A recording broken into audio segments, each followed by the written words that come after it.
Okay, I'll tell you all what happened in the 1970s to ruin everything. So I got tagged in that video by a few people, and it's really just a guy going through a bunch of charts that demonstrate economic indicators over time, and around the year 1970, they start to split in a very dramatic way that generally isn't great for, people. So to understand what happened, we need to set the stage. It's the height of the Cold War. The United States is in the middle of the Vietnam War, which is really just a hot proxy war for the Cold War. This is proving to be really expensive. The United States is accruing a lot of debt to fight this war because wars cost a lot of money. Also been spending astronomical amounts of money in Cold War defense spending, building nukes and cruise missiles and jet planes and all kinds of crap that were also really expensive. On top of this, the Civil Rights Act had been passed, so new people were getting new opportunities in the economy, and some of LBJ's Great Society economic policy had ended up being pretty successful, and the economy grew by almost 5%. On top of all of this, the economy is becoming much more global and interconnected. You now have jet planes that can get you across the ocean in hours, and global telecommunications and satellites. And there's developing countries that are now starting to industrialize and offering products to this global market. So now you as citizens have more money to spend and more places to spend it than ever before with this expanding international trade. And they start doing that. They're buying Japanese cars and technology and British boomer pop and whatever overpriced unreliable crap Germany was probably selling at the time. This all would have been fine, except it wasn't because of the Bretton Woods system. Side note, this is the system that most people associate with the gold standard. When you hear people complaining about all of our problems are because the US got rid of the gold standard in the 1970s, this is what they're talking about,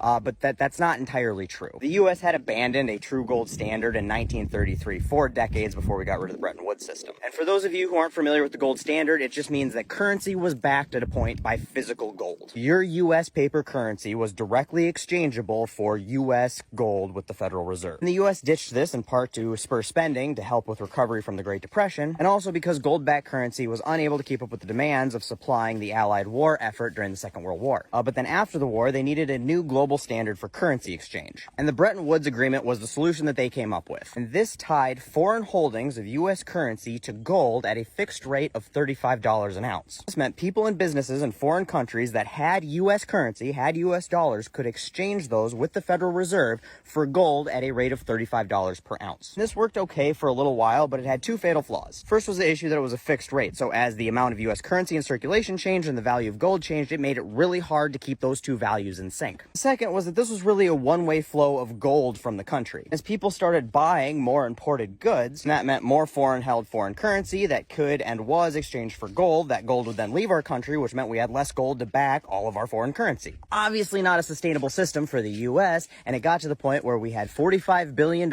out in foreign currency and only $10 billion worth of gold in the Federal Reserve. This meant that people started exchanging currency for gold at a much higher rate because nobody wanted to be left holding the bag when currency could no longer be backed by gold. We had that problem coupled with the fact that a good economy meant higher inflation. Higher inflation is bad when you're a president running for re-election. So Nixon came up with some solutions, we'll say. Some of these solutions would eventually become known as Nixon shock. Nixon's first solution was the obvious first step for any free market loving conservative. He just stopped the free market from doing free market things. He literally just told every business and every employee that they could not change prices or wages on anything until after his re-election. Not joking. 90-day price and wage freeze on the entire country. This, like pretty much every other conservative economic policy, was disastrous. This idiot was literally over here like, well, if I just tell everybody that they can't get paid anymore and prices can't go up, then inflation will stop, right? Except that only works if we would have had a planned economy, and we don't, so it didn't work because businesses could not adjust prices to react to demand, up or down. It stagnates the labor force because now people can't get promotions and raises and do different jobs because they're not going to get paid more for it. But the thing that had the biggest impact, both immediate and lasting, was he was just like, you know that whole Bretton Woods system thing that we agreed to after the Second World War?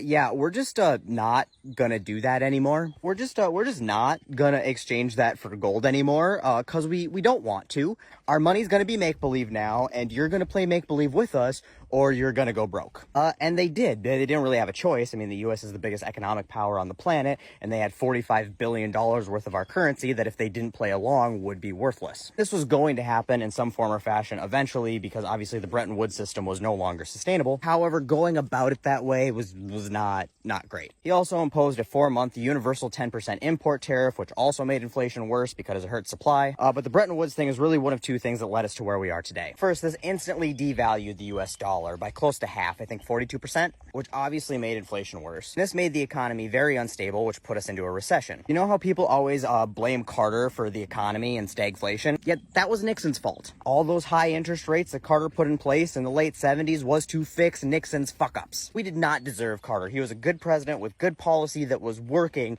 and you all replaced him with fucking Reagan. So thanks for that. Anyway, back to the story. Now, being a fiat currency, this allowed the Federal Reserve, which is a private bank, by the way, sort of the more or less unchecked ability to adjust interest rates and print money to affect the global economy. This made the US dollar in and of itself a commodity of sorts. It also gave wealthy people and corporations the ability to influence the supply and value of our currency, which made it easier for them to start hoarding it. When it comes to fiat currency, it's a lot of complicated shit that I struggle to understand, let alone eloquently explain. But suffice it to say that giant diversion in economic factors that we're all dealing with today can pretty easily be tied back to us abandoning the Bretton Woods system between 1971 and 1973. The second big factor I mentioned earlier is that Nixon opened trade relations with China in 1972. See, basically since the late 1940s, the US and China have never had a great relationship. They became communist, and we kind of embargoed them. We wouldn't trade with them. But now it's the Vietnam War. The Chinese are supplying the North Vietnamese with a bunch of weapons to fight the South Vietnamese and the US. So Nixon's bright fucking plan was he went to China and he's like, hey guys, we'll open up trade with you guys again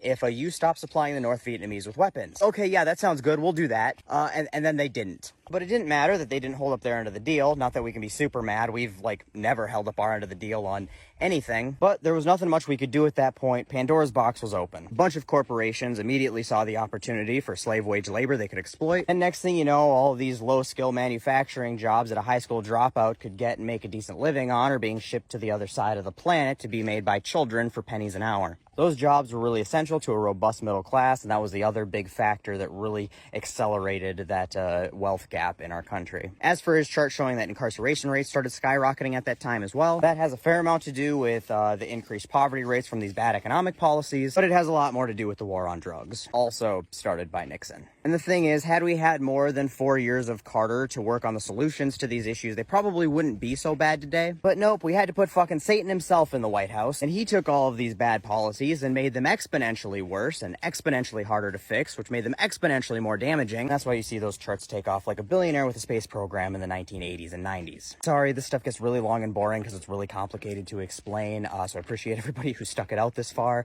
But yeah, that's the gist of the answer as to why those things really started to change in the early 1970s.